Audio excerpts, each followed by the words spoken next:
Okay, we're ready to go. All righty. Thank you, Megan. Okay, we're calling to order the November 18th, 2021 Energy and Climate Team meeting, our regular meeting. It's postponed by 1 week this month. It's on webinar, so you can see it on our live streaming on YouTube or Spectrum Cable Channel 190 if you're interested. So there are those, if there's some folks out there that are interested. All right. The actually the second order for today is the approval of the minutes from the October 14th, 2021 meeting. I reviewed them. I didn't see anything that looked out of order. It looked really good. It really helps me to review these things because I don't always remember what happened. So thank you so much, Megan. Chris, do we need to do roll call, or is that already done visually? Oh, you're right. Sorry. I need to write that down. There it is. Roll call. Megan, can you do a roll call for us, please? Sure. Chris Rowe. Here. Jeremy Flesh. Here. Trevor Bell.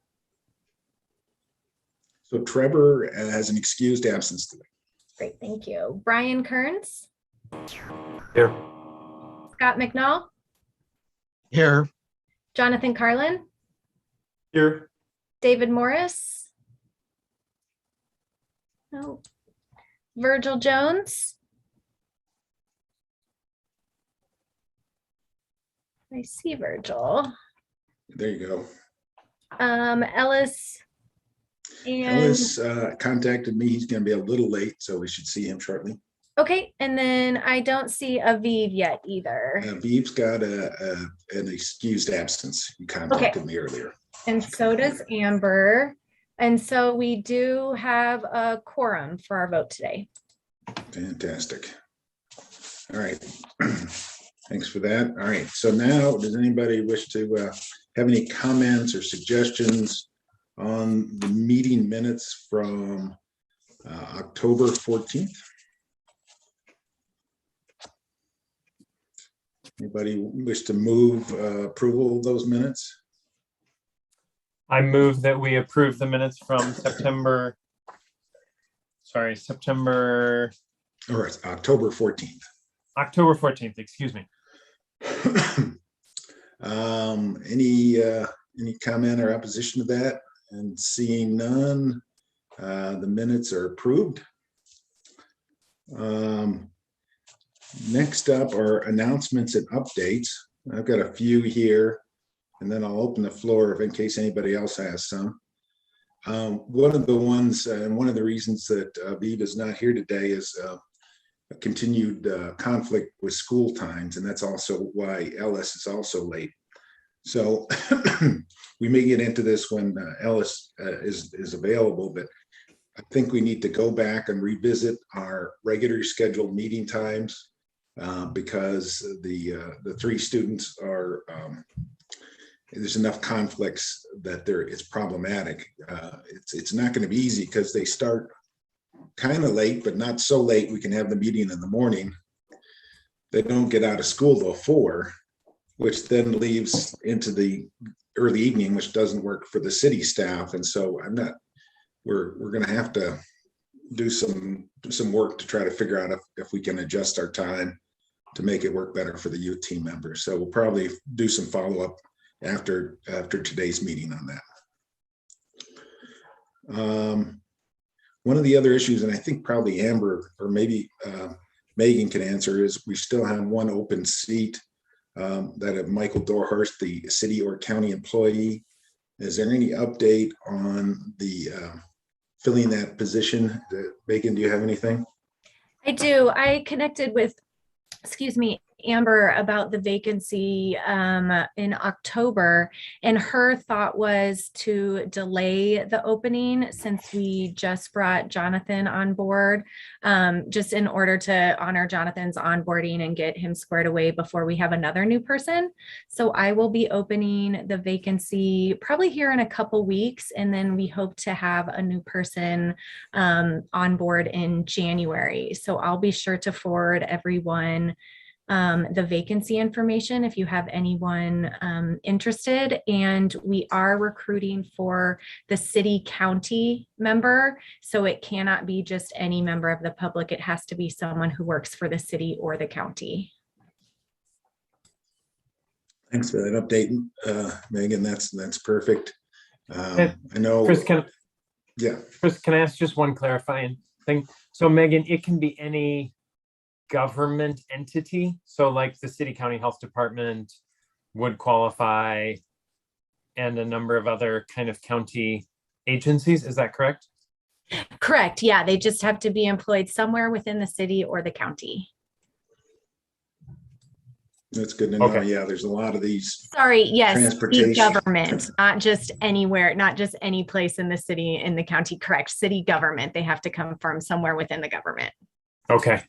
Right, Thank but you. that includes like transportation, which is sort of the quasi, the airport board, the library folks. They're all kind of, part of county government, but not necessarily have sort of their own program as well. So anybody over at the airport wants to get involved, come on board. Or like Mountain Lion or Mountain Lion's another one. Yeah, you bet. yeah. So that's a good thing. Maybe we'll do some outreach through some emails or something like that to some of the heads of some of the departments. Good idea. Something else that was not on the agenda, but I want to bring it up so we can probably put it on next month's agenda or try to work on it between now and then. So the city has putting together a request for an increase in our public utilities, water, sewer, and stormwater.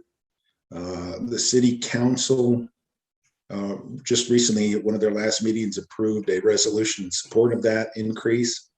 The reason I bring it up here is as we remember from our city emissions inventory, both of those, in particular, the water department is the largest emitter of carbon, the largest user of energy in the city government, and that's it's really all to do with pumping water around. And I know we had talked a little bit about there were some things they could do to improve that efficiency. And so in an article that came out this week, and I'm going to share that. I can figure it out. Here it is.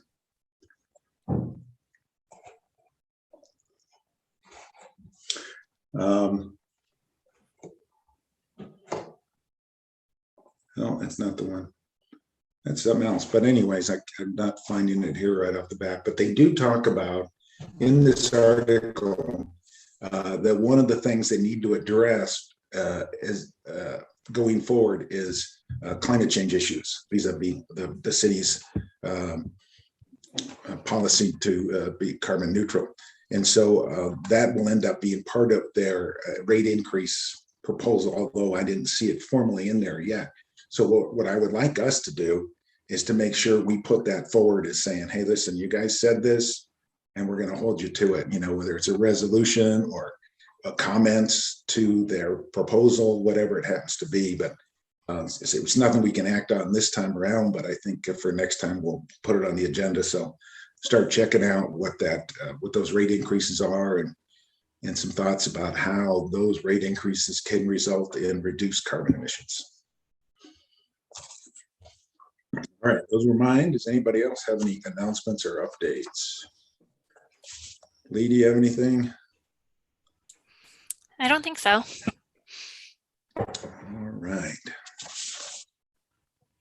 Next up, public comments on items not listed on the agenda. I'm not sure if we have anybody else on board, but maybe somebody is called in. In which case, they can let Megan know that they have comments. You can also call us at 253-215-8782. I'm not seeing anyone in the Zoom webinar, and I just promoted Charlotte to be a panelist. All right. Hey, Charlotte. Okay. So there is no comments there. Next item up is action items, the resolution to support the Missoula County Greenhouse Gas Emission Inventory. Ellis joined us. All right, fantastic. And it looks like Brian Kearns is in attendance as well. Yeah, fantastic. Welcome, Ellis. Welcome, Charlotte. So there is item 6.1 is a preview of the greenhouse gas emission inventory that Lee was going to talk about. So I'm suggesting we move item 5.1 to just after the presentation on 6.1. Anybody has anything about that, please speak now. Otherwise, we'll alter the agenda to allow Lee to speak first about or Charlotte for that matter, either of them, to speak about the community emission inventory versus the city emission inventory. I think we all get the difference here. All right, so I'm going to hand it off to Lee or Charlotte, or which one of you guys are going to talk. Doesn't matter. Thanks, Chris. So I'm going to talk, and then Charlotte's here to answer any technical questions, because Charlotte is the data wrangler and the creator of this report, and I'm just the one who gets to share it. So I am trying to remember how to share my screen on Zoom. All right. Can everybody see that okay? Yes, we can see it. Okay, so welcome to the 2019 Community Greenhouse Gas Inventory. And as Chris mentioned, this is different than our municipal inventory. The municipal inventory just looked at the city of Missoula's internal operations and city-owned buildings and the emissions associated with that. Whereas this report is a broader view of our community greenhouse gas emissions resulting from all of the residents, all of the businesses, all of the transportation and different sources of emissions that happen throughout the community. As I present, feel free to stop me with any questions, interrupt me at any point. One thing I will say too is you're going to hear throughout the presentation that we are having some difficulty gathering one piece of data, which is transportation. We're not ready to share this report yet as a finished product. We're close, and we thought we'd be there for today, but we unfortunately kind of came up with one hiccup. And so I will be sending this out to you when we have resolved that hiccup in the next couple of days. And so while I think it's great to do the resolution to support this, I just do want to put it out there that it's not perfected as of yet. And before we send it to this team as an email to review, we really want to finish that work. So this is kind of our introduction. I don't really need to go through it too much, except to say that this is just a statement to show that our community is very dedicated to climate action. And yet we're still facing very serious and severe threats that we're currently experiencing and then also expect to experience in the future. And as a city, we have a number of ways we can combat that and a number of ways in which we're collecting that data and reporting that out. And this report is one of those ways. So this is kind of the big picture overview of where we're at as a community. We are kind of currently, this is the pie that we're looking at. Commercial, industrial, and residential make up the majority. So basically our buildings energy use, so heating, cooling, and electricity of buildings is the biggest piece of the pie, followed very closely by transportation. Water and wastewater as a community is a very small piece of the pie, as opposed to what Chris was just talking about in the municipal report for our municipal emissions. It was shocking to see what a big piece of the pie that was. And it was shocking for us internally as well, because we've always seen it presented this way until the city purchased the water utility. And so as a community, it's not a huge emitter, but it is still very significant. So obviously it's something to focus on. Solid waste at 4%. I'll get into this a little more in the solid waste slide. But solid waste, this is a picture of our greenhouse gas emissions coming from the city. And so solid waste is a little bit of a difficult story to tell, because as it is in the city of Missoula, when it goes to the landfill, it's emitting about 4% as a contribution to our total greenhouse gas emissions. That does not account for the life cycle of the waste that we are putting into the landfill. And so transportation, mining, production, and then disposal are all pieces of the pie that we hope to be able to account for in the future. But as of now, we're just looking at the emissions from the landfill. So just wanted to clarify that. As a community, we are emitting roughly 1.2 million metric tons of carbon dioxide equivalent per year. And when we break that down based on the population, that's about 13.5 metric tons of carbon dioxide equivalent per person. Any questions here so far? Lee, what are the boundaries for this area? So is this Excellent the city question. of, sorry, maybe that's the next slide. Yes, good question. Okay. So yeah, we chose to use our Missoula city growth policy boundary. The city of Missoula boundary is really hard to, it's very curvy and cuts in and out. And so we decided kind of collectively to use this as the boundary. And so this includes kind of the southern portions of that aren't technically in the city boundary, a little bit into Bonner, up into the Y. And so we're calling this the urban boundary rather than the city of Missoula boundary. So it's more of a community look versus just a specific city look. Okay. Thank you for clarifying. Absolutely. Population is a difficult one to get, since it's not just the city of Missoula. And so we've worked with our planning folks and our GIS folks to make some assumptions based on census population from 2020, and then kind of working back based on assumed population growth from 2019 to 2020. So going back to the previous slide, the way we kind of got that population of 92,650 in 2019, and then the subsequent per capita metric ton is based on generally census data, but a little bit of assumptions. Transportation, so this is the one I mentioned we're having a little bit of difficulty and kind of getting truly accurate data, and we're still working on that. This piece of the pie, the 42%, we feel is a close representation. This year is the first time that we're using Google EIE data, environmental, oh geez. Charlotte, what does the EIE stand for? Environmental Insights Explorer. Thank you. So Google EIE data is real time. It's awesome. And it's also a little bit clunky as we're trying to figure out how to use that. Previously, we've always used kind of our own internal transportation data, which isn't always accurate or real time. And so we're really excited to be able to rely on Google. Unfortunately, with Google, you can't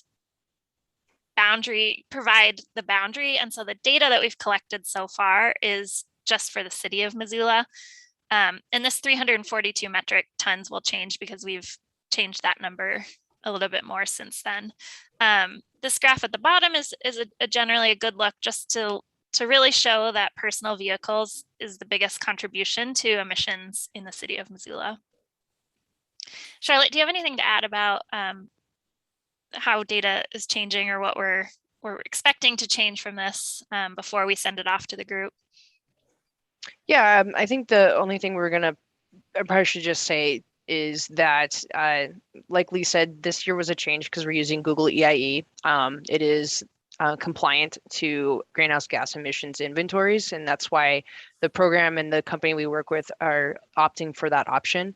And like Lee said, we're just kind of fine tuning some of that and just confirming that it's close to what the transportation modeling would expect as well. And so out of this, we're just kind of hoping to have more solidified numbers going forward and understanding where this is coming from. The Google EIE data, if you've never have heard of it before, it uses real-time data. So it tracks your movement via your phones, and it can tell like how many stops you're making. It's able to assume based on how fast you're driving, or how fast I should say the device is moving. It can tell what you're doing, if you're walking, cycling, whatever it might be. So this is the direction that they're hoping to go for. But like Lee said, we just got a little fine tuning just to make sure these numbers look good going forward. It's a quick question. So are you guys continuing to use ClearPath for this, or is it a different model? This is going to still be through ClearPath. Okay, thanks. Yep.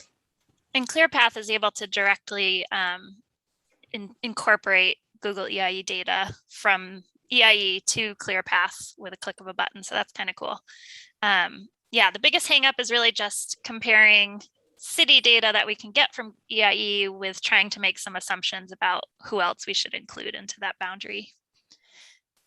So this is the only slide that we're a little unsure on, saying take with a grain of salt. The rest of it is feeling really good. So thanks for bearing with us. Can I ask one question just Yeah. from an airport perspective? Is that data that's coming from the airport as far as commercial planes, private planes, as far as that emissions, are they tracking that and feeding that information to you? Absolutely. I asked for everything that happened, including their ground fleet as well, of what they do track. So it is everything that has to do with their operations of what they track. So yeah, freight, Okay. passenger, everything. Yeah, even including, trucks that transport luggage around the airport and Yep. things like that. Okay. Absolutely. Excellent. Yep. I was trying to dig a little bit deeper than the last inventory just to ensure that we're capturing as much as we can. Yeah, that's great. So maybe I just missed it, but flights, the actual fuel used by the plane entering or leaving our airspace, how do you, is it the entire flight or just what it takes to take off and land? My guess that from what I got from them is the refueling. So they're tracking how much is being refueled to go, off to to the next destination. So yeah, that's what I've been provided. Right. So gallons of jet fuel, which seems like a great metric. Absolutely. Jet fuel and aviation gasoline. And have gas. All righty. Sounds good. Thank you. It would be great if we could draw a line in the air around and say, what are the emissions? As soon as the plane crosses that boundary, then stop counting. Sure. But no, I like the fact that if it comes through our taps, we count it. I think that's a great compromise. Absolutely. And ClearPath, part of its entry screens ask, is this completely inbound or is this potentially cross boundary? And so you do mark it for based on the data that they provide, which is a cross boundary experience. okay, so I'm going to move on to residential energy. So we tried to do a lot of carbon equivalencies in this report just to make it really user friendly. And so you'll see a lot of these. Here's the metric tons emitted, and then this is what that would be equal to. Essentially, residential is, let's see, 50% of the emissions associated with residential is from electricity, and then just under 50% is natural gas. So it's about half and half in terms of emissions. We have more subscribers to electric service than we do natural gas service, which alludes to the fact that maybe people are electrifying. New properties maybe are signing onto electric and not necessarily gas. It's not a huge difference, but it's notable.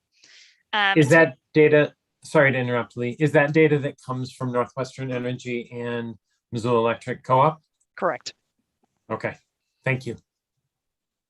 Yeah, interesting to see the electricity by sector.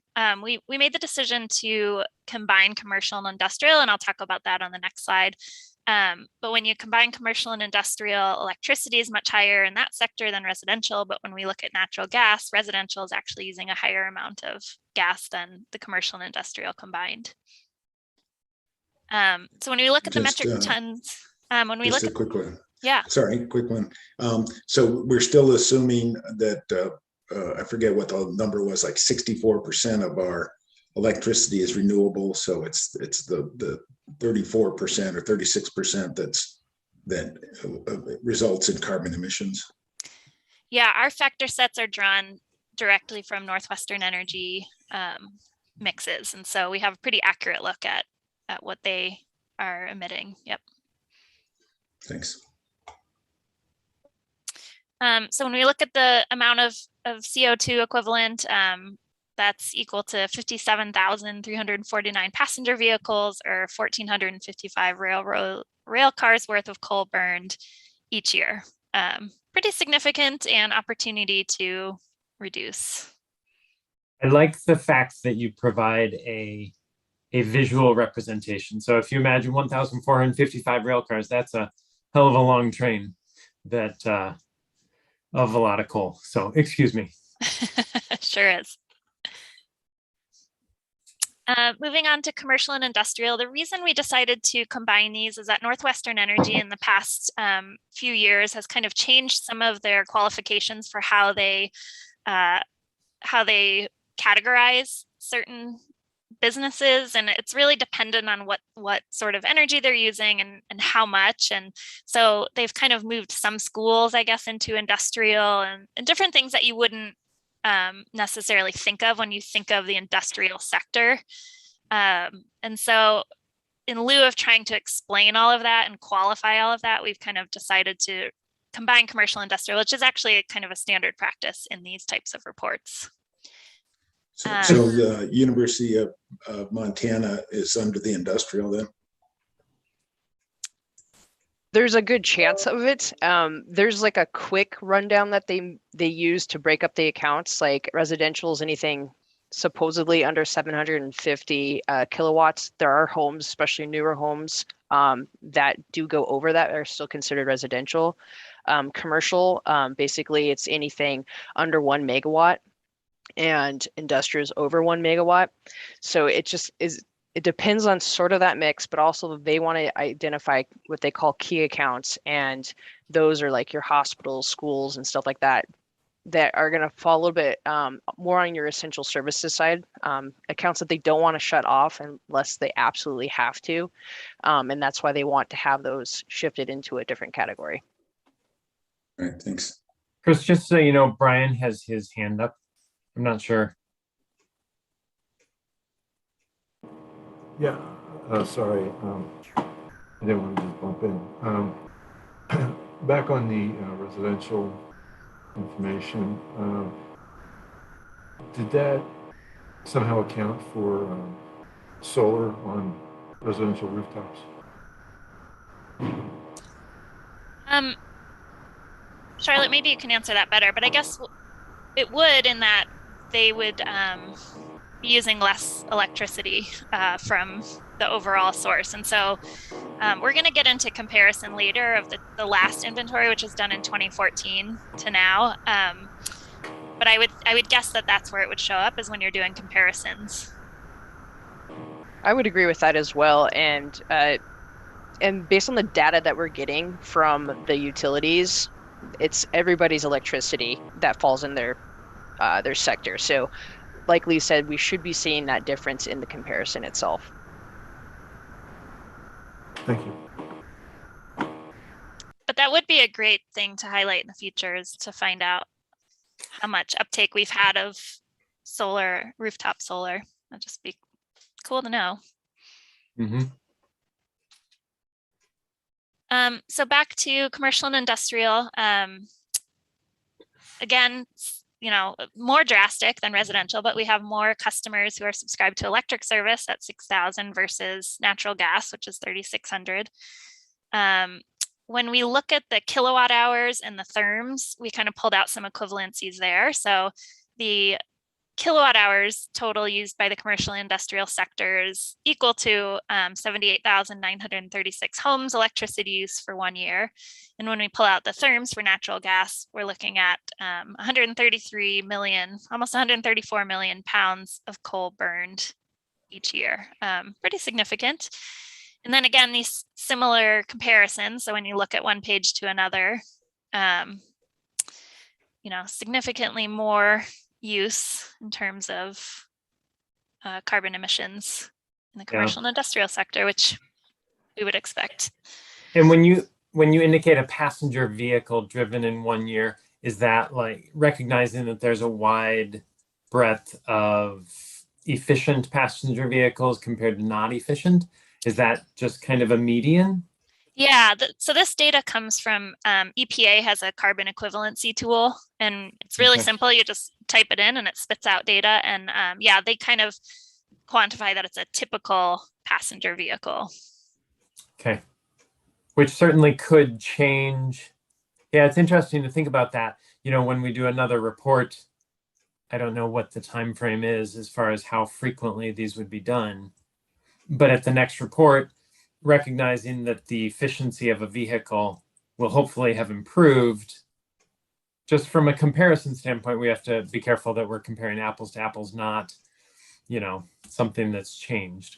Yeah, it's a great point. And we plan to do these every 3 years. And so 3 years. Okay. Yeah, hopefully that metric will have changed, but you're right. It's really hard to do comparisons, which we'll talk about in a few slides, because everything changes every year.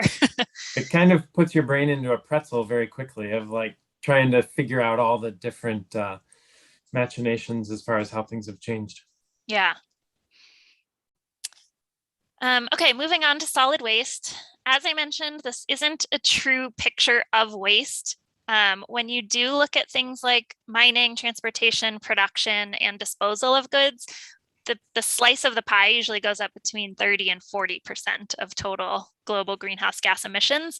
But this is an in-boundary look. And so the only thing really that we're doing here is buying things and throwing them away. We don't have a lot of material goods production in the Missoula urban boundary.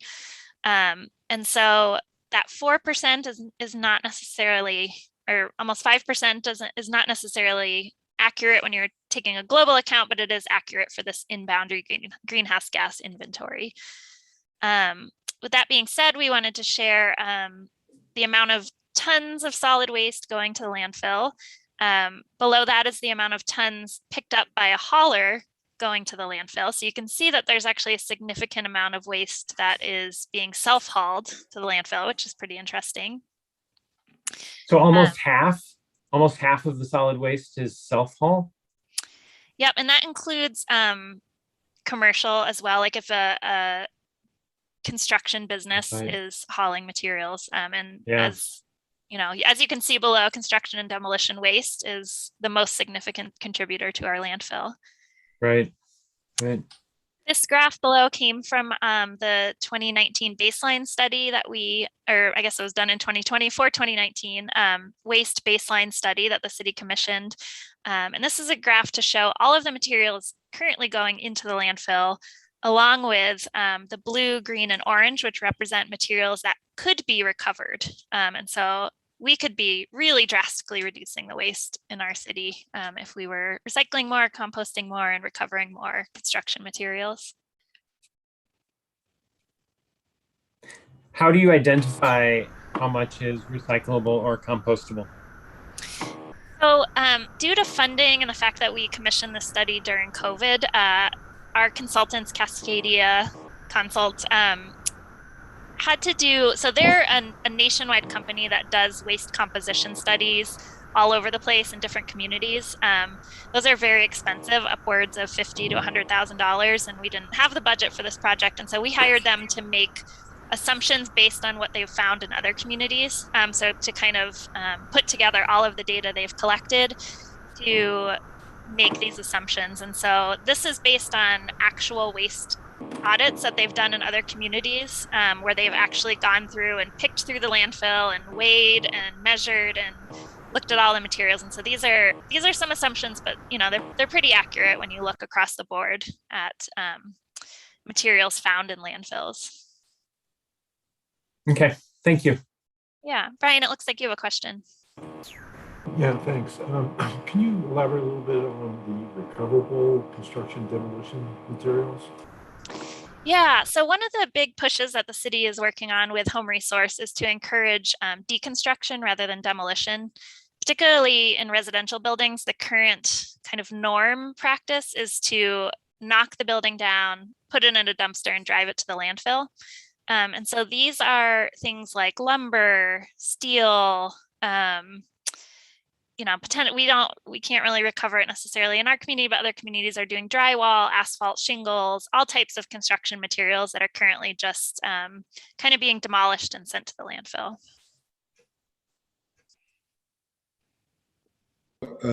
So along with that, the amount, maybe you don't have this, but the amount of debris generated from existing housing stock versus generated from new housing stock is like the existing considerably more because of all the remodel, or is the new stock the biggest contributor of this? Do you have any idea?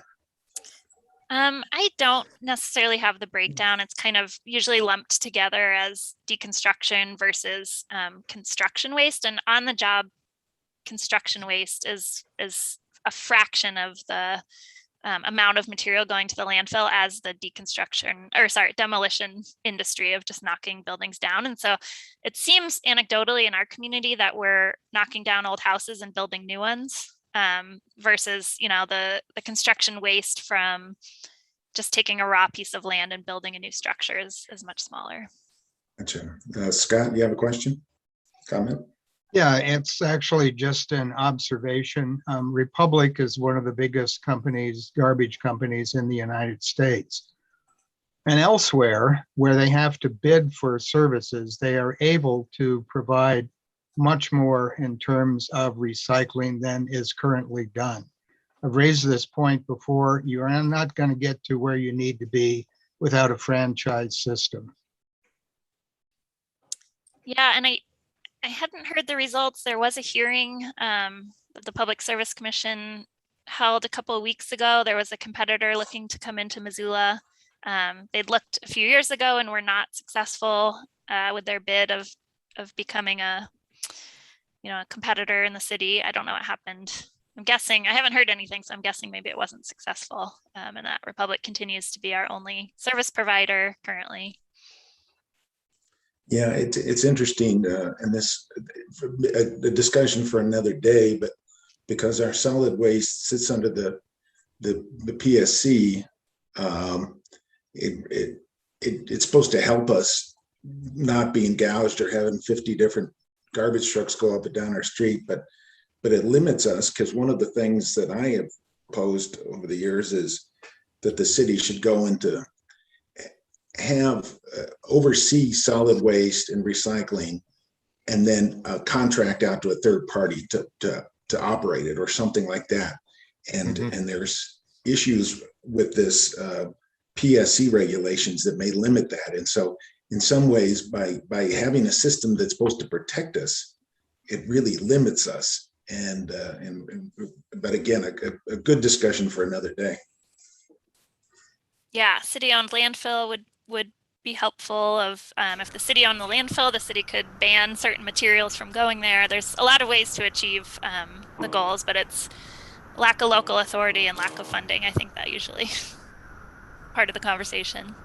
Yeah. Lee and Charlotte, this report is excellent. I'm just totally interested in what you've discovered here. So excellent work. The question that I had was related to compostable materials that are in the landfill, and then the landfill burns it off to convert the methane to carbon dioxide. Is that accounted for in this? Yeah, Charlotte, do you? Yes, the landfill is required by the EPA to report on that. So yes, there is a separate entry in here that's included in the total metric tons that's reported for them that conversion. Okay. One of the other things that I've thought would be very interesting is to try to understand how effective that is as far as burning off the methane, if that's 90% effective or 98% effective or 60%. But that's something, probably a conversation for a different day. Very possible. I can check to see if the EPA report shows an efficiency. If so, I'll shoot you the stats on that. Yeah, that would be wonderful. Yeah. Most of those burners, because I used to work in oil and gas, those burners are generally in the range of 97 plus, 98% efficient. So very little methane escapes, and the combustion is fairly clean. So it's just CO2 and water at the end. But my understanding is those are pretty darn efficient. Brian's got his hand up.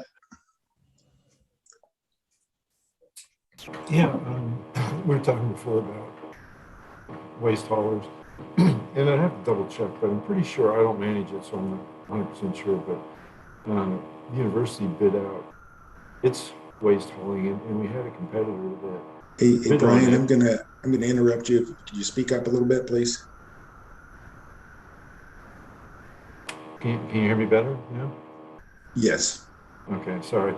I was just saying that the university bid out its solid waste about a year or so ago, and we had two competitors, Republic obviously, and then there was a competitor. The competitor did not get the contract, but they came close to it, and I think it kept Republic pretty honest on it. So I think there may be a competitor out there, but at least for big industrial camps like university. Yeah, that's good to know. Thanks, Brian. One other thing I wanted to say on methane capture, Jeremy, is that Republic also plans to have some news to share in January or the early part of the year about methane capture and reuse. They've been planning that for many, many years and have hit a number of roadblocks, but they think that they're getting close to the ability to capture and reuse the methane. So that'd be to do that here locally. Yeah, from our landfill. That would be excellent. Great. All right, so moving on. Yeah, absolutely. So water and wastewater, we've talked about this in the municipal report. It's a significant contribution when we're looking at municipal operations. Community-wide, it's about 1%, but still something that the city has control over now that we own the utility and can make some positive changes towards. I don't know if you have any questions specific to this, but we've kind of already looked at this data as a group.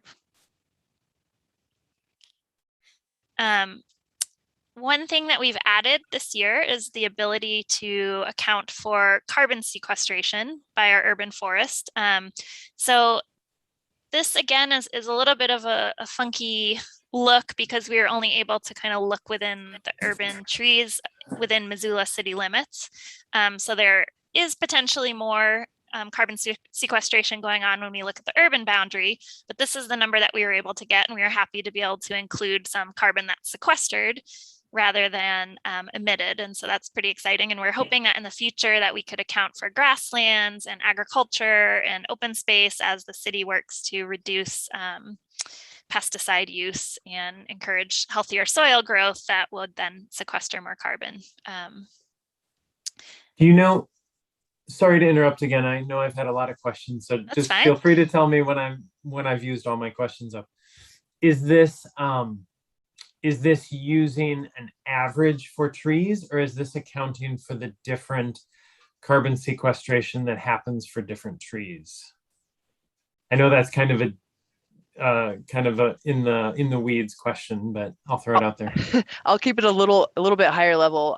So for this data, ICLEI, which is the folks that run the Clear Path program, they have another tool that's called Learn, which is that land emissions and removals navigator.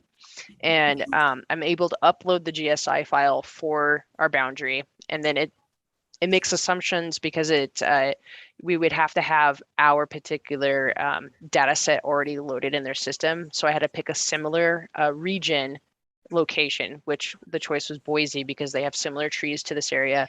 And so it makes an assumption based off of that and looks at that area. And then I made slight tweaks just to the internal data after it came up with its calculations, just to account for that urban canopy that we have that's from the Parks and Recreation Department. Okay, thank you. Yeah. One exciting thing, we just got an email this week from Google EIE, who is getting into the tree business as well as the transportation business, and they've chosen Missoula as a market that they're going to provide data for us. And so we have a meeting with them at the beginning of December to understand what that's going to look like and how we can use that sort of data. But they're going to be looking at our trees specifically. Excellent. Excellent. Okay, so how do we compare to other cities? On the left is our pie chart that we've seen already, as compared to a couple different similar sized or similar cities that have similar goals. So we chose Bozeman, Boulder, Colorado, and Boise, Idaho. Populations are different, wildly different, but the per capita is generally what gives you the idea of per person. And so that's kind of the marker. And so I was surprised to see that we're 0.1 better than city of Boulder, Colorado, which is where I used to work for 10 years. And we put millions and millions and millions of dollars into efforts there. And so, you know, this is just a look at how we're doing across the board. It's interesting to me that the different pieces of the pie are much different. Well, really just in Boulder, I guess. But Bozeman and Boise and Missoula kind of have similar when you're looking at commercial, residential, and transportation. And then in Boulder, the buildings of commercial and industry kind of are much higher. Any questions here? No, it's fascinating though. I mean, you can look at some of the characteristics of the city, like Boulder. It's got a lot of industry, research, university stuff. A lot more that people don't unless they live in town but commute in. But one of the things I would have thought Boise would have been similar to Boulder, because one of the things that we don't have and as much of, and certainly Bozeman doesn't have, is a surrounding area, suburbs, you know. In Boise, people come in from, you know, all over the place to work and in town, and so does Boulder. But in the case of Bozeman and Missoula, not nearly as much. Most of the people reside within that boundary that work and live here both. Yeah, absolutely. And to Jeremy's point about apples to apples, this is not an apples to apples comparison. Everybody has kind of their own methodology and their own way of including different pieces into each of these pie charts. And so, for example, transportation, you know, we're including not only our residents' transportation, the bus line, the rail line, the airport. You know, Boulder doesn't have an airport, and so they wouldn't be accounting for those metrics. And so, yeah, it's just each community gets to kind of choose what's included, which is unfortunate because there isn't really like a universal methodology. But nonetheless, your per capita CO2 equivalent is, you know, they're less than an order of magnitude. They're within, you know, 10 or 15%. And so that suggests that the job you're doing is actually really good, and it's probably pretty close to reality. And that most of our cities, small and larger, are in the same boat together. And like you said, regardless of all the stuff that Boulder has done, it hasn't necessarily made a huge bit of difference. And that's really one of the crazy challenges we have. We talk about this stuff until we're blue in the face, but when does, you know, 13.5 metric tons equivalent go down to 12.5 or 10? Is that going to take us 10 years or 50 years? And I certainly don't know the answer to that question. Right. Brian, it looks like you have a question. Yeah, on the city of Bozeman, do you have any idea of why they're, it looks like they're outperforming us?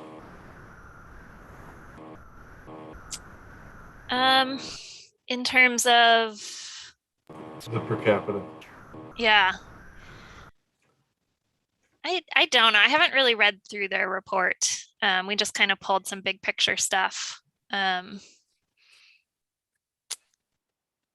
Yeah, I don't really have an answer, but we can read through it more thoroughly and see if there's an explanation. Maybe that would be a good page to add, as well as a little bit of an explanation around how each community is achieving their goals.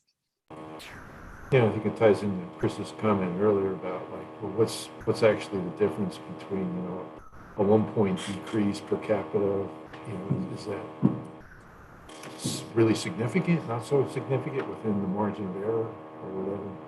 Right. Yeah, and maybe they have less commercial buildings. And so even though it's 30% of the pie, which is very similar to ours, maybe they have less industry. And so it's emitting less overall. But we'll see if we can dig into it and provide a little more context. Thanks for that. Okay, so we tried to capture some of the current projects and programs that are happening. I'm not going to go through all of them because again, we're going to be sending you this report to review and look over for us so that we can release it publicly. But there are a lot of efforts, and we kind of worked with some of our community partners, the county, Climate Smart Missoula, Home Resource, to fill in this chart and understand what we've been working on. And so this is largely since the last report in 2014 of different partnerships, programs, goals that have been adopted, and different things such as 100% clean electricity, long-range transportation plan, which has some specific goals. The city purchased the compost facility. The city purchased the water utility. We've adopted the Climate Ready Missoula plan, which deals with climate resilience. And there's a lot happening and a lot that's happened since 2014. And so this is where we're kind of trying to capture all the good work that we're doing. And so happy to have any additions or edits to this as you read through it when we send the report out. But I don't want to take up all the time by reading it line by line now, if that's okay. One of the things we noticed when we compared the 2014 to the 2019 inventory is that there was no way we could compare the two. We were really shocked at, given the fact that Northwestern Energy has changed some of their assumptions of businesses, it looked like we had like a 23% reduction in commercial energy. It looked like because of different ways of accounting for waste, solid waste accounting or reporting, it looked like we had a 50% reduction in waste since 2014. And none of those are really accurate. It's just a moving of numbers. But we were confused and concerned enough with that we decided to hire ICLEI and pay a small consultant fee to have them review the 2014 report versus the 2014 inventory versus the 2019 inventory, and provide us just a report and any sort of red flags. And they gave us back a 3-page report, which we've included here just for transparency, essentially just saying that, yeah, there's a lot of changes, that we had a small population increase that could account for some of the changes, but largely it was just a difference in accounting that makes it so that it wouldn't really be fair to hold them up side by side. It's just completely different sources of data, different metrics used, and different ways of getting those metrics that we kind of decided to just report out what we found for 2019 and hopefully use that going forward, assuming that Google EIE data will stay the same, assuming that the way that businesses are now accounted for Northwestern Energy will stay largely the same in the next 3 years. And so that's our explanation there. Again, I'm not gonna, go ahead, Chris. Yeah, I just want to add that, things have, like you said, things have changed in the available data and the methodologies and stuff. But one of the things that I think is really important here is bringing on Charlotte and her position, the commitment from your department, and the rigor, the technical rigor that's being applied now is really, not to say that they didn't do a good job before, but I am really impressed at the level of knowledge, the level of precision, the level of data input, and the quality of the data output is just really tremendous. And I really want to thank you guys so much for the huge amount of effort it takes to do this. So just wanted to add that. Well, thanks, Chris. And I'll pass that all along to Charlotte because I'm just here reporting out and she did all of the work. So again, I'm not going to read through all of this. You're welcome to read it when we share the report. but it's just kind of an explanation as to why things are different and how they've changed in our reporting going forward, again, for transparency, but also for our own knowledge going forward of looking at how things might change again when we do this in, I guess, for 2022 data. Then we go to our acknowledgements page and the appendix, which is where we share all of our factor sets, data, how we got what we got, everything you'd ever want to know on the back end in terms of how we got the data that we did. And unless anybody wants to, I'm not going to spend a lot of time here because, again, you can look this over in your free time if that's something that interests you. So with that, that is our 2019 Community Greenhouse Gas Inventory.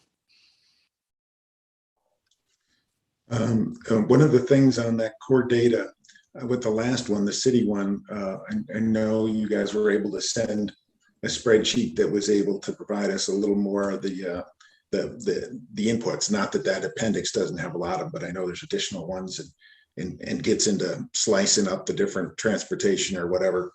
I would love to see that when you guys are ready to provide it to us.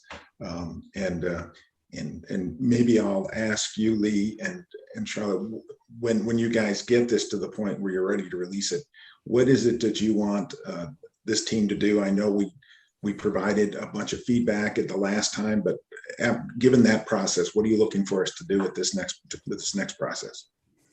Yeah, thanks, Chris. I think similar to the municipal report, you're the team who's helping to vet this for us and to ask the questions that, thank you all for asking. Jeremy, there's no question that's too much, or because this is our first attempt at getting it out there. And next, once we kind of get your sign off as a group, we then are comfortable presenting this to our internal management teams, to city council, and releasing it publicly. And so this is the first pass. And so that we're hoping, as we pass off the report to you, that you can ask any additional questions. Let us know if something doesn't make sense, if numbers don't add up to you and you need some clarification, because that really helps us to be able to then feel prepared to push it out into the public.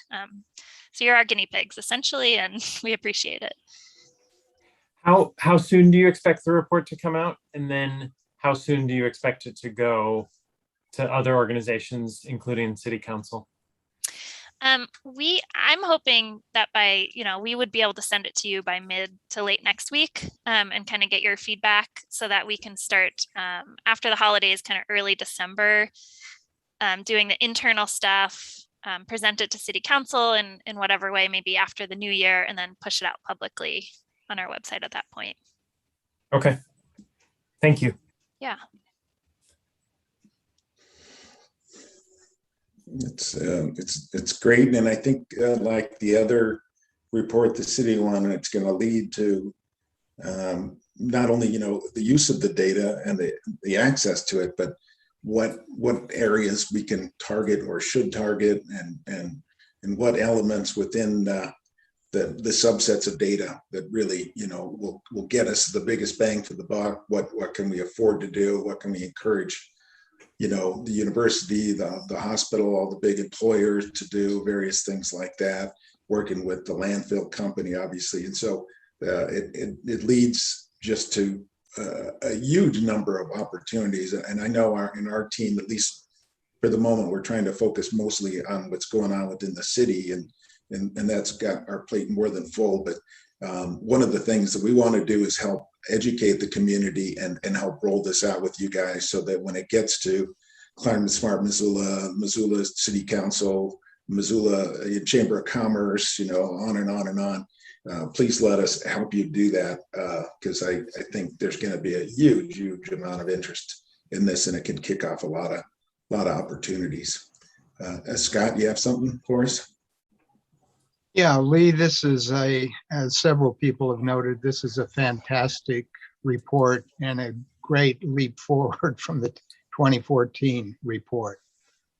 But a question that nags me, and will when we get to the resolution, and maybe it's an unanswerable one, what is the range and scope of authority for actually implementing recommendations that are embedded in this report?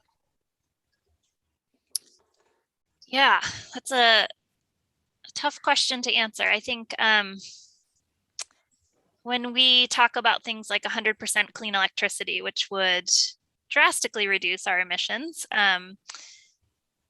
we do not have kind of the local authority to tell people they have to put solar on their rooftops or businesses have to put solar. We don't even have the local authority to, instruct energy efficiency code in our building code. We don't have that authority. We can potentially do a voluntary stretch code for energy efficiency.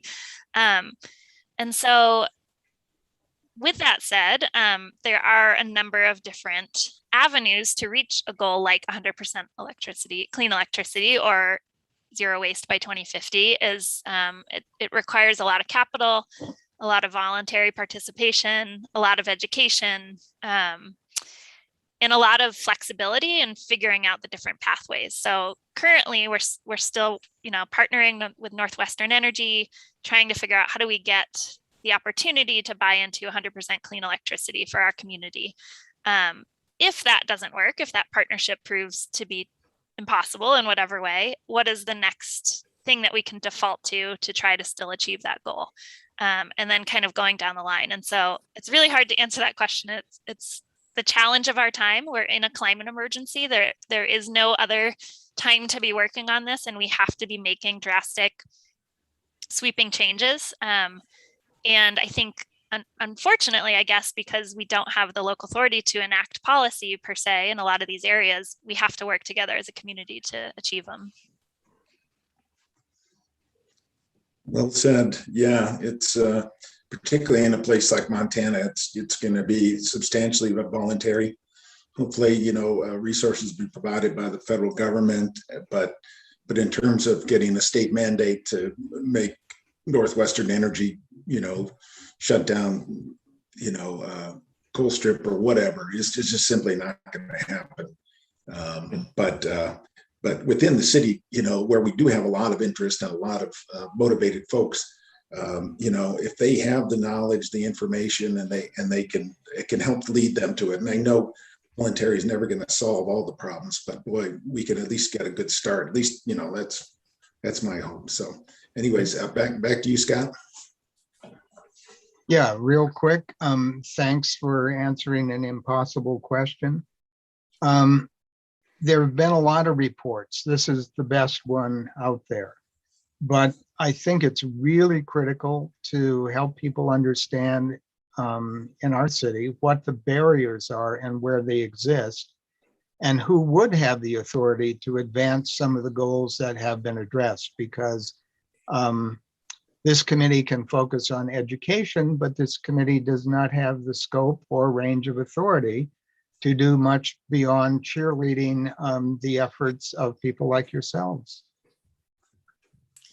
Yeah, and I would say thank you for the compliment on the report. We're really excited to be releasing it. And I think in addition to cheerleading, we're also kind of turning to this group as well to help us define some of these efforts. And so one of the things I've talked to Chris and Jeremy about is the fact that our city planners have asked for some resources around what is the authority that we do have and what is some authority that we don't have at the state level. Where are some of those things embedded in state code and legislation and policy that affect the work that we do? And so I think the more that we can all be collectively knowledgeable about that sort of thing, which I think is what you're alluding to, that we can kind of have a better idea of what the proper paths forward are to make the most change. But it's a hard one. It's hard to define those things. And oftentimes we think we're going down the correct path and then we hit a roadblock and we didn't even, nobody knew that existed, or we couldn't do that. Lee, is it correct? Yeah, go ahead, Jeremy. Lee, is it correct that the building code, and to have a more stringent building code, is limited or regulated by the state of Montana, correct? Yes. I wonder if there is any initiative on an individual legislator, or if there's anybody that's thinking about that and trying to adjust that, as we get into 2023 and another legislative session, those kinds of questions. But anyway, that's just thinking out loud. Yep, that is a gap we have in the state, is statewide advocacy and legislative advocacy. There are other communities that we're looking to as models. There's one in Colorado called CC4CA, which is Colorado Communities for Climate Action. And it's a nonprofit, but it was started and put together by local community leaders to push the legislative agenda. And we've been meeting kind of internally and with some of our different statewide advocacy partners on how something like that could be formed potentially in Montana. Yeah. I think there's also an excellent opportunity for individual organizations to reach a stretch building code on their own will. I mean, as you listen to the radio or watch TV stations, there's always companies that are talking about how, community minded they are and how environmentally responsible they are. Clearwater Credit Union comes to mind, but there's certainly others as well that use that kind of as a PR tool to encourage customers that are thinking of using their services. Yep, absolutely. And I think that just goes back to it being a large community effort. We all have to do our part, and how we convince people to do that, we haven't figured it quite out, but we're working on it. Yep.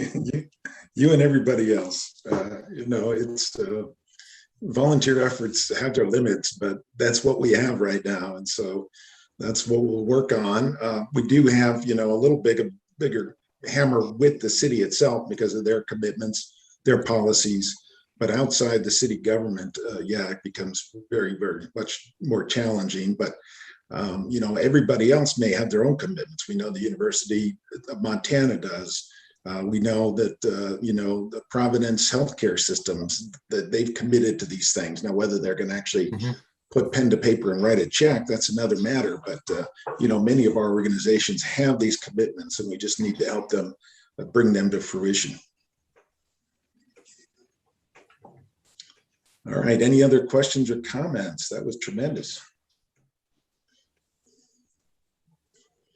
All right, we're going to wrap this one up, but we expect, and everybody should expect, along around Thanksgiving, a copy of this document and the supporting data, and fully expect everyone will pull out their sharpened pencil and do a review and provide useful, meaningful comments. So we'll look forward to that. Thank you. And, no pressure, but if you're full after your Thanksgiving meal and you have nothing else to do, it's a good time to sit down and read. There you go. Holidays are overrated. Just kidding. All right. So we've moved 5.1 to after 6.1. And so that was this resolution, and I'll pull it up here. At least I'll try. That addresses, our, broad support for, sorry, I'm trying to do too many things at once here.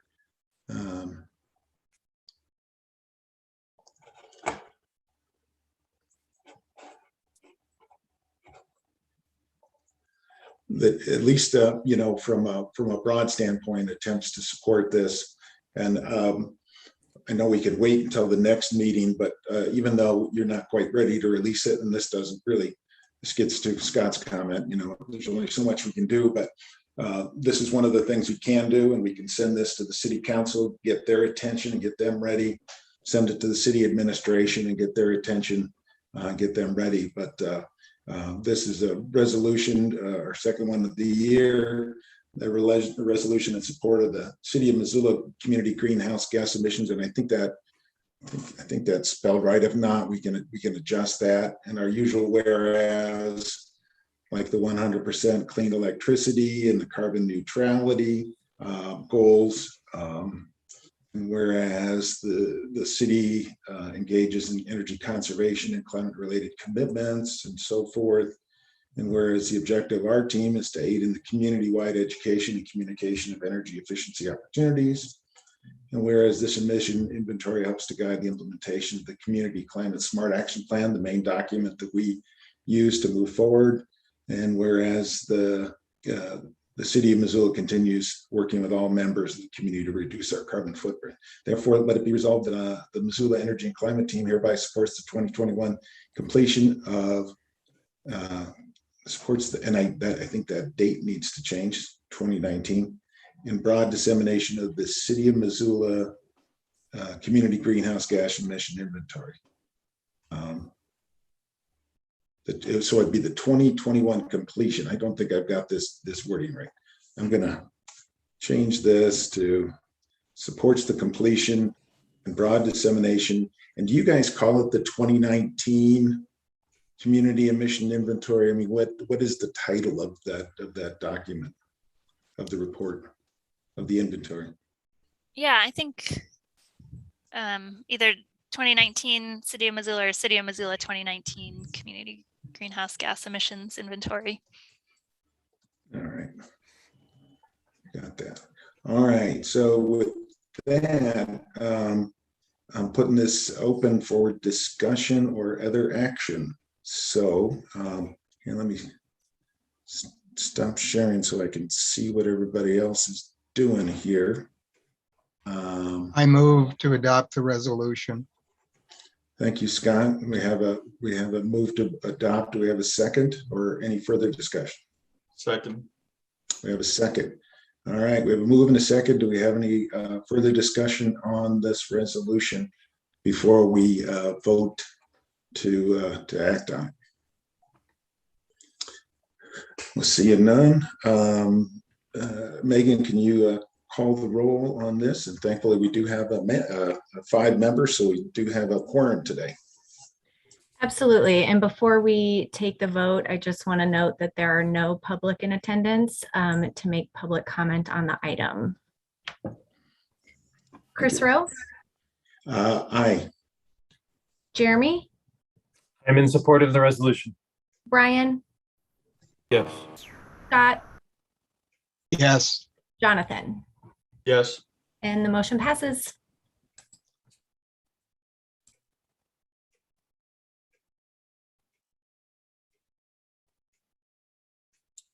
Chris, you're muted. Just so we hear from our UT members, any comments or maybe a request to hear how you would have voted from Ellis and Virgil?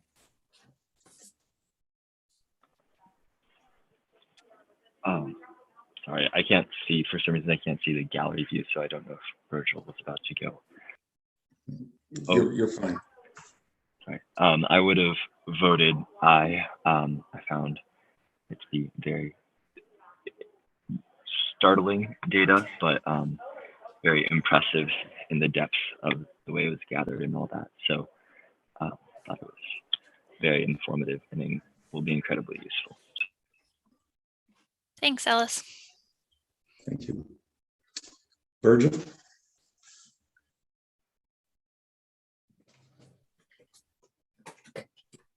You're muted, Virgil.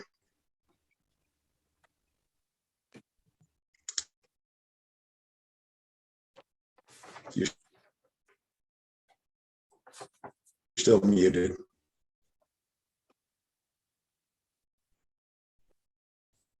All right, maybe Virgil doesn't have anything to say, which is fine. No requirement. Virgil has his hand All up. right. Yeah. And looks like my internet just became unstable. I'm muted to say anything. So at any point, Virgil, if you want to unmute and have something to say, please feel free to. All right. So I'll send this resolution through the Parks and Conservation Committee, Amber, and get it to the City Council. Probably also send it to the Mayor's office. I'll send it over probably to Climate Smart Missoula as well. Virgil, Chris, could you send me the final version as well? And I'll update just that. I'll upload the edited version to the agenda item too. Sounds good. Thank you so much. much. Got a note from Virgil that there was something wrong with his audio. So sorry about that, Virgil. This is why we've got the Infrastructure Act, and we're going to improve our broadband. Boy, don't we need that. All right, so that's done.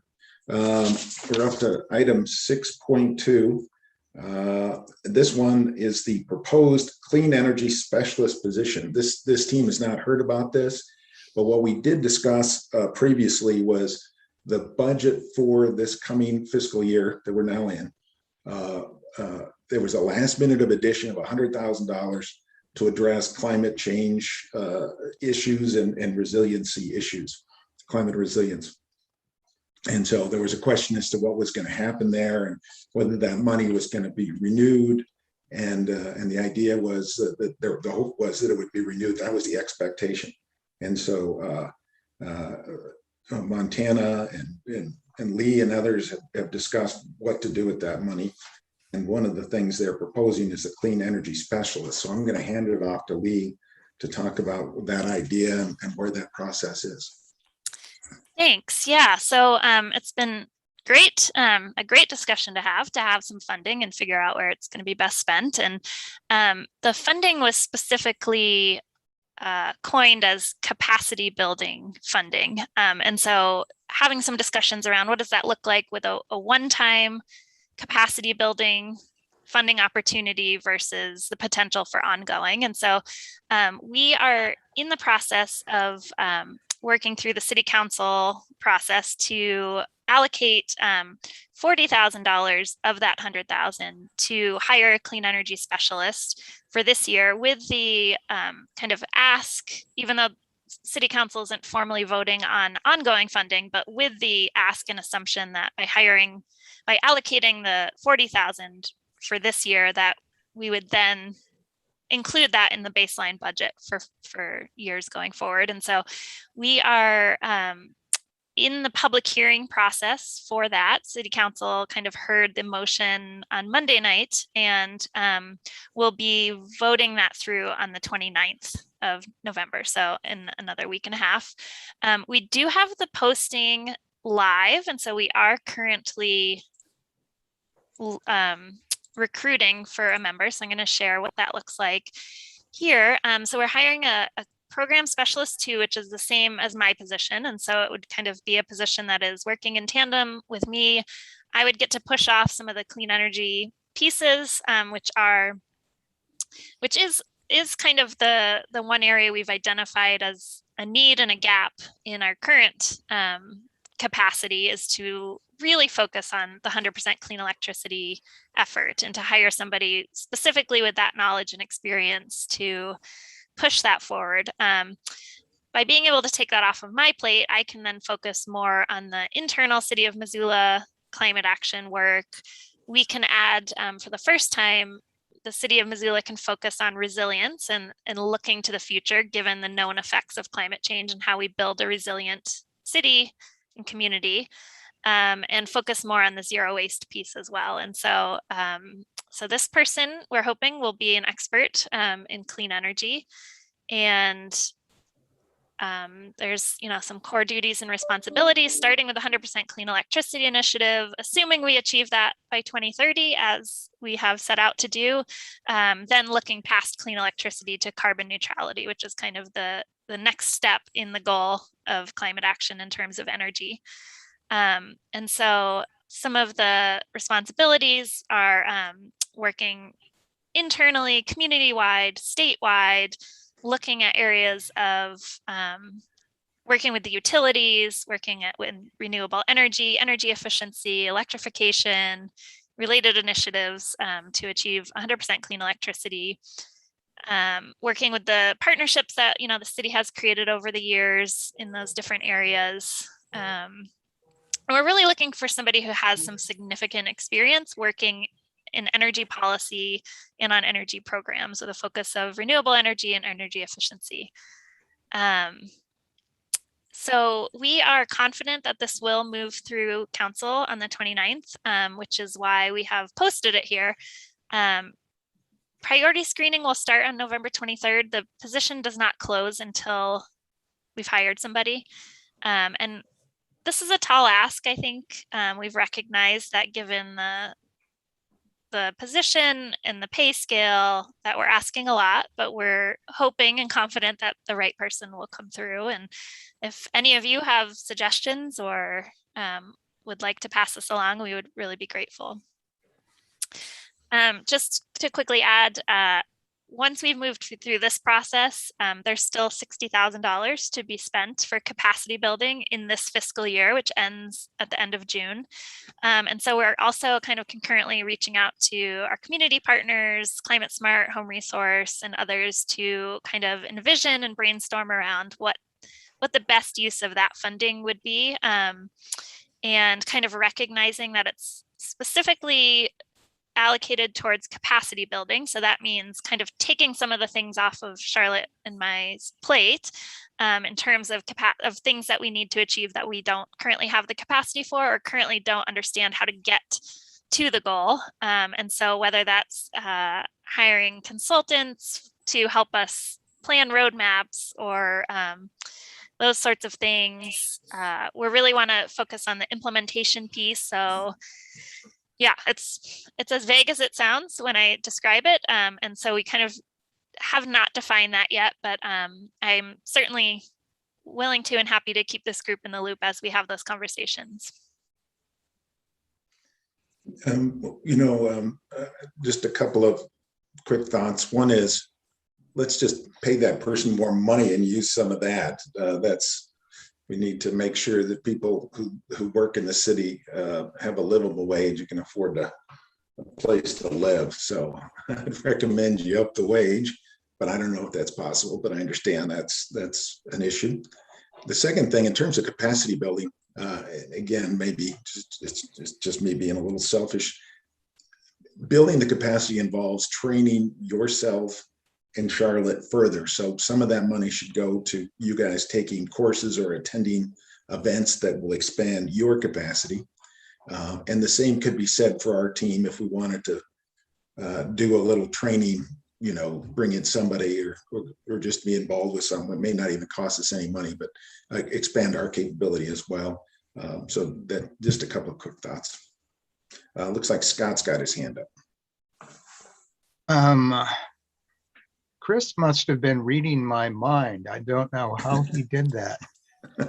Lee, I think more of the $100,000 needs to be kept in-house. You have a number of people on this particular team who would be happy to talk about how to build capacity. I think the salary is too low, that often the city tries to do things on the cheap, and this isn't something that needs to be done on the cheap. And as for giving you and Charlotte more experience, I know you're both really talented, but finding out what other communities are doing, visiting with other people around the country, I think that would fall well within this budget. So my recommendation is try to hold on to the money and try to engage this committee as much as possible. Thanks, Scott. Appreciate it. And I just saw there for a moment that Virgil's back with us. Virgil, I know it's been a while since you've had video and audio, so I'm just going to open the floor to you if you have any comments to say about anything we've done so far today.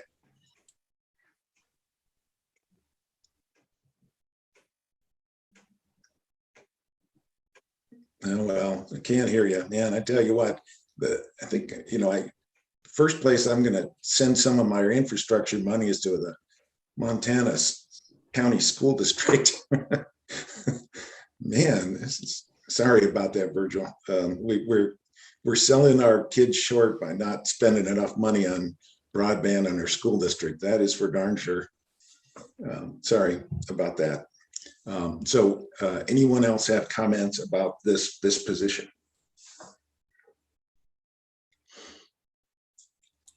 And I guess I'll just kind of quickly clarify that we, as the city, we have a very defined position and pay scale associated with that, and so as a program specialist, that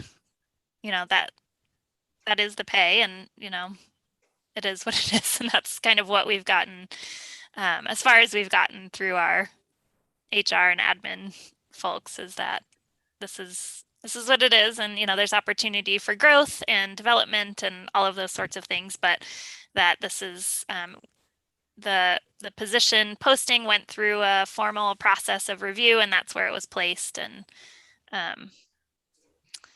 yeah, that's that.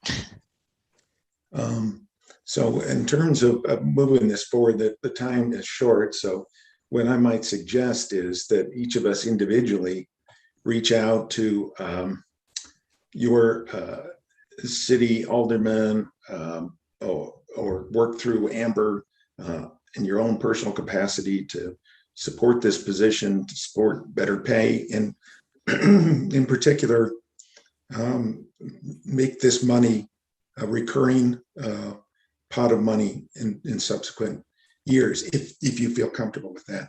But that's something, without having to take formal action today, we can all do individually to help support this. It sounds like the city is behind it, but the long-term support and any suggestions about the position, I think we can work with Lee and Montana directly, but trying to make sure the city council hears from us on this would probably be great.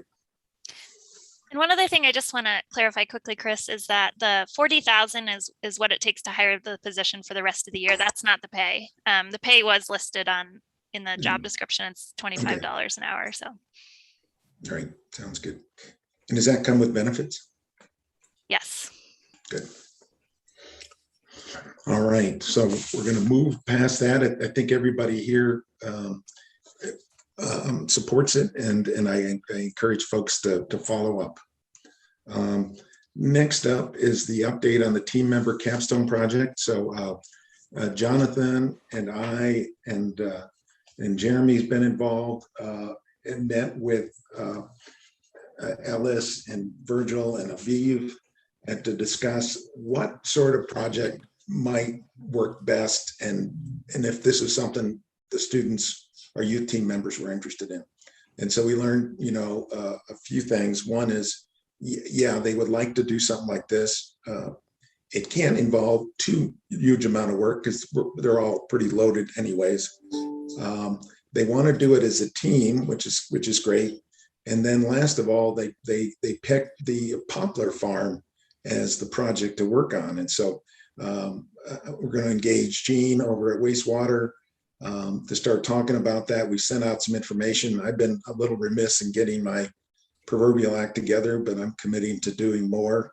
And I know Jonathan has been right along with this. I know Jeremy's interested. Anybody else can certainly jump in. I know Michael Dorhurst was a big proponent of this and was very unfortunate to lose him. But given that, I think we can still make this work. So that's kind of where we are. I'm going to open it up to any other comments, particularly from Ellis. Sorry, Virgil, if you send me an email, I'll read it. Or Jonathan. I can hear you now, Virgil. Yeah. Oh, that's great. Yeah. So, we went and decided on the poplar tree farm, focusing on that.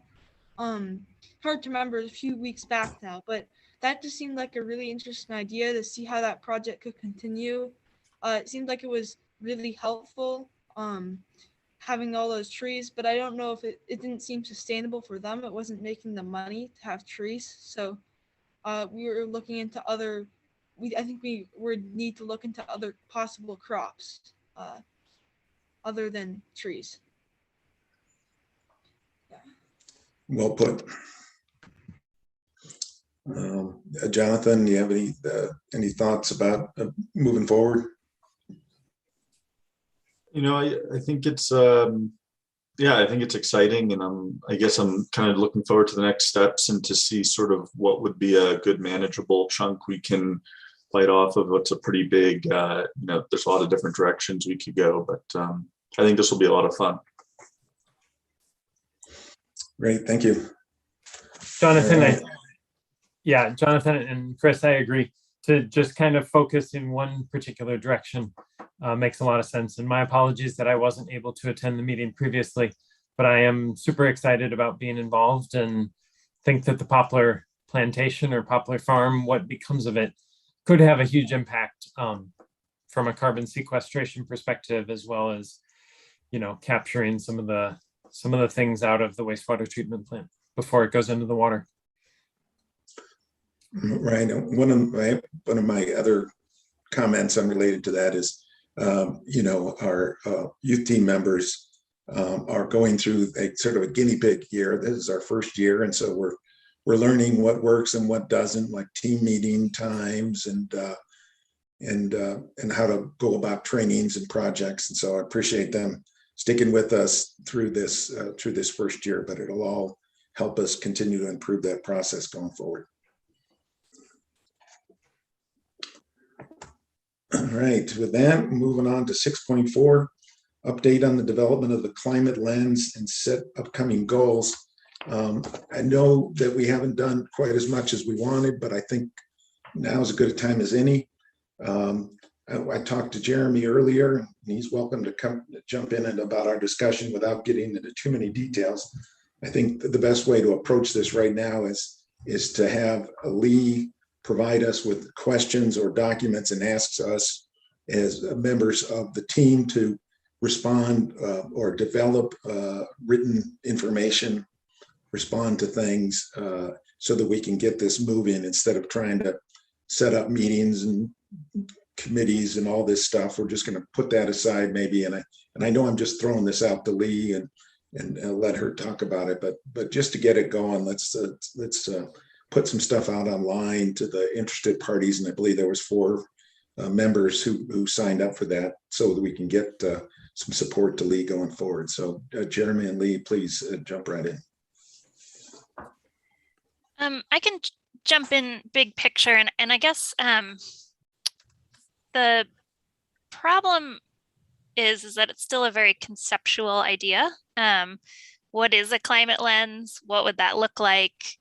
How could it be implemented citywide? All of those sorts of things. But I think the piece of what is a climate lens is the hardest piece so far, because I've been specifically asked to create a tool that the city can use to ensure climate action is considered in all decisions.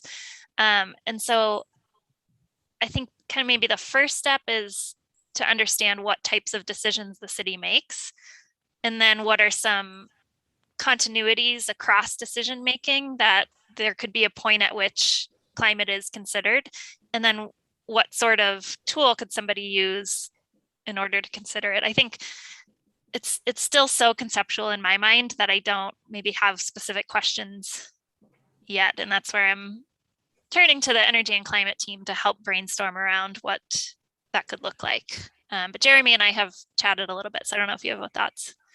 Yeah, Lee, the information that you emailed me about a week or 2 ago was very helpful and kind of helped me to put a little bit more of a framework around the climate lens. I think the thing that I continue to struggle with conceptually, as you mentioned earlier, is the idea of a tool that helps to identify what the climate lens would be for a wide variety of projects. So, if we're talking about a large development at the Larchmont Golf Course, compared to purchasing an electric car, just it's hard for me to wrap my head around a tool that's going to be able to be flexible enough to address, a wide variety of decisions that the city makes, both financially and personnel in that realm. So yeah, it is very hard to kind of wrap your head around it.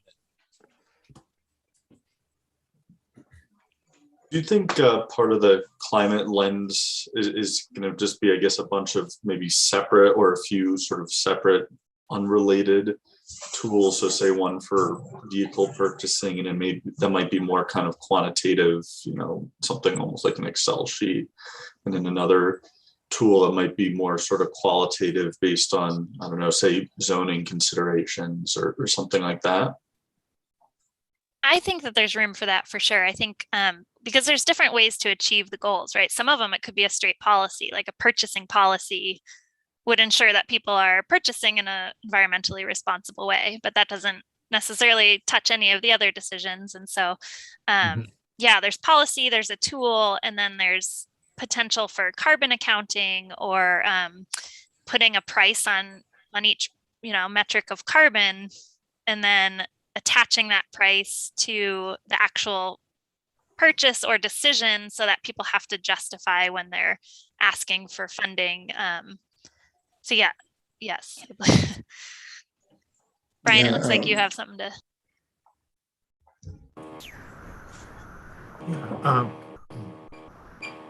I guess the tool is you, right? I mean, I think to the degree that, I mean, it could be an incredibly complex conversation, decisions that cover the gamut. And I don't think you're going to find a tool that can adequately cover that sort of broad scope. But having, a person such as yourself or Charlotte at a seat, where these decisions are being made, you can factor in all the nuances of what's going on and provide, the type of input that's needed to make the right decision. Yes, 100%. I agree that I should be a tool for climate action, and that is my whole job, is to ensure that climate is considered in city decisions. I think the problem arises when there is that's an ideology that's not necessarily happening in practice, and until we get to that point where everybody who works for the city is considering climate, how do we ensure that decisions that I can't be at the table at or don't have the capacity for, or for whatever reason, a decision needs to be made in whatever capacity, that there is a consideration. Yeah, and I guess a top-down request specifically has been to create a tool, and so I don't have a lot of wiggle room in pushing back and saying, well, I'm the tool.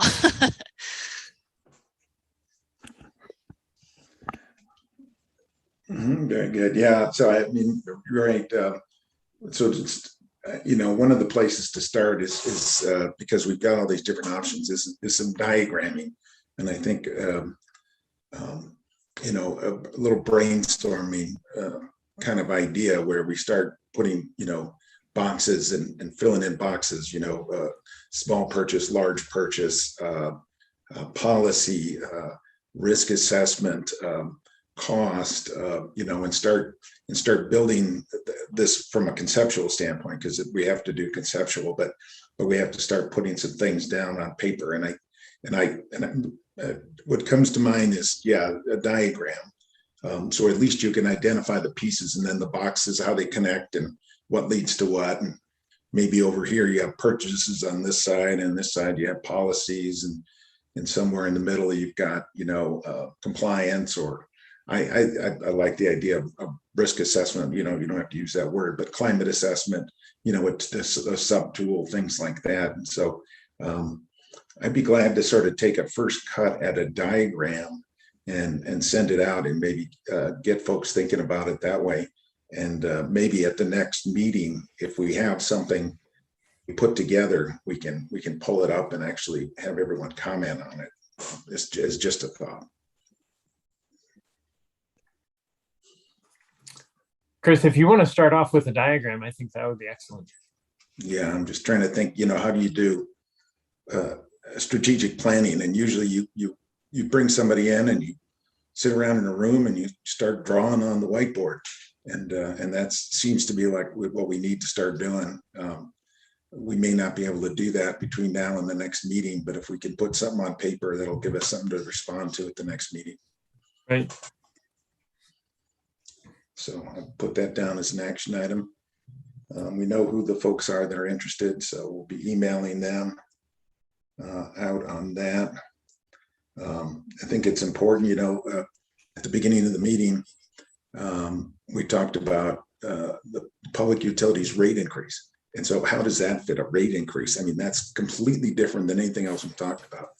But there may be some commonality as to when departments put together a a proposal, or a change in management. And the rate increase is somewhat that, or it can be viewed under like a budget lens when there is new money allocated to a project. And through that new money, you have to pass the line that says climate lens. And then that looks like, a call to Lee or Charlotte, or fill out this form, send it to Lee and Charlotte, and we'll get back to you. Or we don't think this is a big deal. Check that box, sign it. However it's going to look. But start thinking about what are some of those big categories that you think about. Money is always the big one, and in different parts. The annual budget's one. Subsequent spending is one. We're going to be getting a lot of infrastructure money that'll also come into all this and how this works. And so, yeah, it falls under every action and every dollar the city is involved with, which is kind of crazy. It's going to be a tough one, because there's nothing. Things could be, every year you do the same thing. Or things are, we're going to buy pens, so we're just not going to worry about it. If we're not spending $10,000, don't bother us. Things like that. Where we drop out quickly, but it can involve almost anything that the city does. It's very challenging to think about. And one thing I'm hoping to accomplish as well, and I know that this is maybe next level, or is to empower people to kind of get the education they need to make the decisions. One thing I'm nervous about is in creating a climate lens where it's like, call Lee or call Charlotte, is that people will be calling us and say, what type of paper should we buy?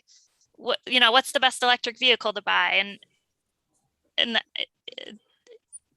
relying on us to just, research and have the answers, whereas we would be empowering people through some sort of education or process to make the decision themselves, based on whether it's carbon reduction or energy savings in some other way, or zero waste, or whatnot, where it's not so reliant on one staff member to help just, decide everything that the city is. I'm a little reluctant to sign on to that, I guess. And it's similar to, so the city and county are creating an equity lens simultaneously. And it's similar. I had a conversation with the staff member who's working on the equity lens and asked her if she's concerned that people will call her with questions of who should we hire? What's the equitable choice? Or, different things where it's just really unfair to put her in that position. So just something I want to caution is that, our role isn't necessarily to answer the question, but to really help bring up the questions and then work with the different departments to come up with the right choice based on their different needs, but not to understand every department's need or every project's need. Right.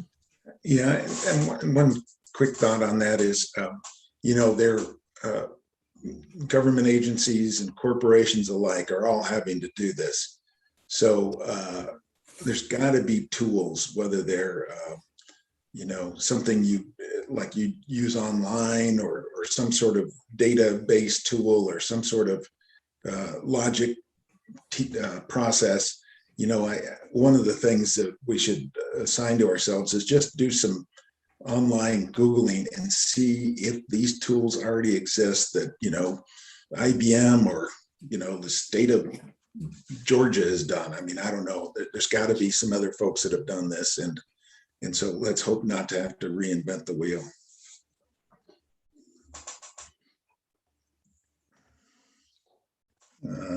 Yeah, Chris, in relation to that, there's some good information that Lee emailed to me again a week or two ago, as far as a process that Canada is going through, as far as trying to work through this climate lens kind of perspective as well, which may help give you some more structure as far as other communities that are doing a climate lens and trying to tackle the hard question that Lee and Charlotte and our whole team is addressing. Yeah, so we may end up breaking it up that way. Well, I'm developing a little diagram.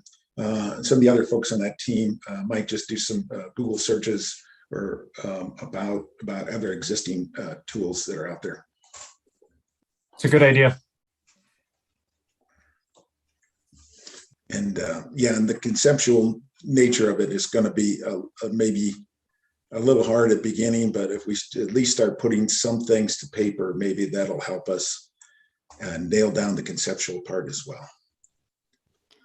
Sometimes it gets, somebody said the other day, sometimes you look at things and it looks so big, and then you walk up on it and you realize that it's so small you can stick it in your pocket.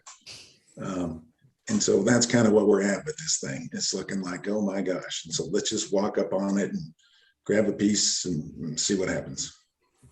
Yeah, and I think to Jonathan's point too, is that maybe it's worth at some point breaking it down into the types of decisions, and then what's the solution for purchasing? What's the solution for development? What's, different, breaking it into chunks, and there might be different solutions for different pieces. Yeah, internal and external, you've got like development. So the city is in charge of development plans, the Larchmont, for his example, you had a private company come in, but it's not a city thing, but the city has some authority like zoning, planning, what requirements do they have versus the city building a new utility building on Scott Street. And those are two different things, and you have to decide if you want to hit both of them or just the new building on Scott Street, but maybe it does involve, the whole process of new zoning plans, where there's been a whole bunch of them just come through. One of them, actually, I'm in one that just got passed the other day. And I have no idea if when they looked at stormwater, electricity, roads, all those things, if climate ever even was part of it. And I know stormwater is part of their regs and climate isn't, but climate is part of the broader policy of the city. So again, just sort of chomping in on a piece of it, trying to think about it. That just sort of comes to mind. Yeah, challenging. Anybody have any other comments? And we're sort of running out of time, but that's all right, because we're going to come back to this next month and probably the month after that as well.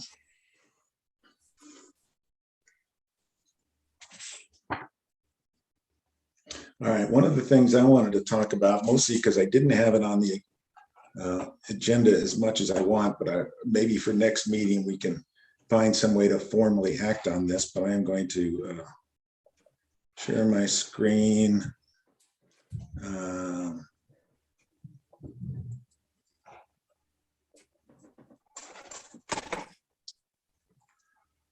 So the new current Center for Recreation and Creativity, one of the primary goals of this is here it is, down the very last one, the guiding principles. We believe in a community center that respects the planet and models climate change and awareness and sustainability. That's great. That's us all waving our arms in the air and saying, isn't this wonderful? What does this mean? And how can we, as this team, help Parks and Recreation achieve that goal? And so maybe it's some ideas or just a little push, or maybe it's comments on their plan.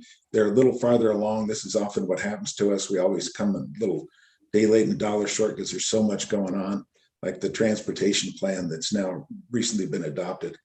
But this one, we've had public comment. Now they're coming back. I was going to go through the schedule here. So it was open for public comment, which is done. Public houses in the spring, which are done. Preliminary design, which is done. Public open houses, which is done. And so now we're down to the final master plan, but it's not the actual specific design elements. So when it comes to, can they use ground source heat pump? Can they work with McKinstry to design some carbon neutrality issues? These are the things that, while they're conceptually is all great, we're going to put in a basketball court, we're going to put in a meeting room, we're going to do all these things. When we start looking at, the low E glass they're using, the insulation in the roof, those sorts of things, this is where we still, I think, have an opportunity to come into it. This is their most recent report, and So they're really feeling good that they've talked to all these groups and that everybody kind of agrees that we need to do, it needs to be welcoming for generations, ethnicities, cultures, races, all that's really, I'm never going to dismiss any of these things. They're all really important, but we have one job here, and that's carbon reduction. And so we're going to put it through that lens. And as public outreach 2s and 3s, so this is kind of all they've done. I just kind of wanted to show you a little bit about what this is, if you haven't seen this. So here's currents. And as we know, this was a huge energy user. And they've actually reduced their energy usage through some insulation they put on the pool or something, but there's other things. But look at the size of this thing, 4 gym courts, a changing teen center, senior center, meeting rooms, childcare, community ballroom, outdoor area, big meeting room. It kind of goes on and on. And so this is going to be a massive project. They're not going to, the construction is not going to start on this next year, but here are opportunities where this, whatever this is going to be 75,000 square feet, can be carbon neutral or something similar to it. And so we need to help them move in that direction. So what I'd like folks go online, read about this, but at the next meeting, we'll try to put an action item where we're going to say, okay, this is what we're going to do. Comments, resolution, both meet with the head of Parks and Rec, have them come to our meeting, these sort of things. So let's be prepared to try to figure out how to move this into the next steps that we can take for carbon neutrality, because this is a really, really big deal. And I feel like I sort of been noticing it over here, and all of a sudden it's like, whoa, here it is. Better get going. It's pretty cool though. It's really, the city is, this is one of these things that'll make, Missoula one of these great places to live. And not that it isn't already, but boy, what an amazing thing to have. The cost on this thing is going to be astronomical, but I'm sure the fine folks in Missoula will have no problems, spending the big bucks to make it happen. They often do. So anyways, who else? I've been doing all the chatting. Anybody else want to jump in here? I can't quite see hands right now because I'm doing this share thing, but anyone just jump on in. Chris, I haven't seen this document, but I'm excited to explore it. This is a good intro. Yeah, and so I can send it out, but you guys all know about the Engage Missoula web page. And I go to this Engage Missoula webpage often and find just stuff that blows me away that we're doing in the city. And so that's the place to really find out about what's going on. The transportation plan was in there, the federal buildings in there, all these things that are really important to us. This one is in there. And so that's the place to go find these presentations, although I'll try to send it out to folks as well. I see a bunch of solar panels on the building there. I also see that MMW is the architect, and they've always been really good about factoring in sustainability issues. Great. So meeting with them at some point, setting that standard. I'm sure that will involve it, but when we've got 50 goals in this thing, and so we just need to make sure that energy one is, I don't want to say it's more important than like a senior center, but I want to say that it's going to need to be as important. Yeah, so they got all these cool drawings. Yeah, so these MMWs already spent a lot of time on this. It's sort of one of these, buildings. There's probably not one of these in the state of Montana right now, at least not one that's been built in the last 20 years. I think about the center over there, the student union building over at the university. This is what they tried to do 20 or 30 years ago when they built that building. I wonder what it would look like today if they tried again. Right. There's a lot of passive solar design in there. Yeah. And so what are they doing? What kind of glass are they going to use? Can you darken the glass? They're going to be passive heat absorption. There's nothing in here that talks about, the roof design in terms of how much solar you can build into this. It does say solar panels here, which is great. But I know McKinstry was talking about the fact that just right over on this field, there's this massive groundwater well. And they were telling us about how using that huge source of cool water allows you to cool in the summer and heat in the winter, because it's so shallow and it's so plentiful that, and this is why I want to talk to McKinstry, because they understand this engineering. You could heat and cool this thing using a couple of water wells that are right there. And that's something I'd like to learn more about. Hey, Chris and the rest of it, I've got to jump to another meeting. Appreciate it. This is an exciting project. I'd like to look into it more, but I'm going to jump now. Thank you all for a great meeting. All right. Thank you, Brian. Yeah, we're down to 4 minutes here. And I want to, so anyways, expect to hear about this at the next meeting. Please go down to Missoula, engage Missoula, and take a look at what's there, and we'll move forward on this in the coming meetings. So we've got just 3-4 minutes in case anybody has any other comments they'd like to provide to the team. I'm gonna not stop sharing this so I can see if anyone puts their hands up. Okay, Jonathan's first up. Yeah, I guess just sort of a question. I know it sounds like there's been some talk or movement around the Missoula City Council and maybe the county adopting energy regulations on marijuana grow operations. I was just curious if that's anything that, you think worth engaging on. Give a quick update on that. The city and county are both considering energy efficiency requirements for marijuana cultivation facilities. The county has a lot less flexibility in where they can place these sorts of requirements. It's a novel approach for the city. The county has done it with cryptocurrency, and they are doing it through their zoning process, most likely. And the city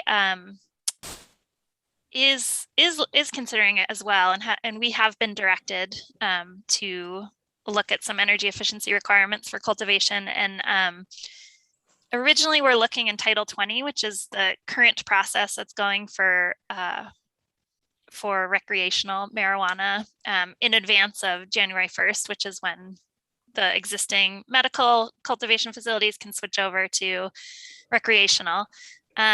We have since, as a planning team and myself included, have recommended that Title 20 go forward as is, and we look at putting a regulation in Title 5, which is business regulation, specifically in business licensing.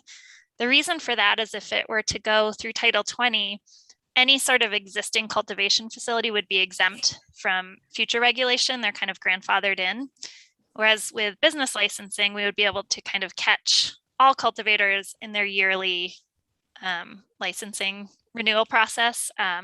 So we've been getting, good support on that. We're anticipating a vote from City Council on the 29th to allow for this process, in which case we would start Title V business licensing updates, and we would be working with stakeholders to look at specifics. So really reaching out to current cultivators to understand if the right requirement would be a watts per square foot, if it would be using just LED lighting, using lighting that's listed on kind of a third-party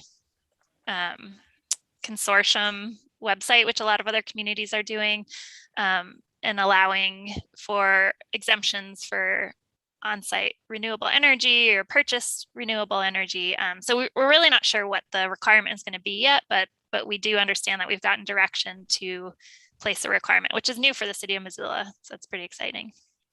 Thank you. All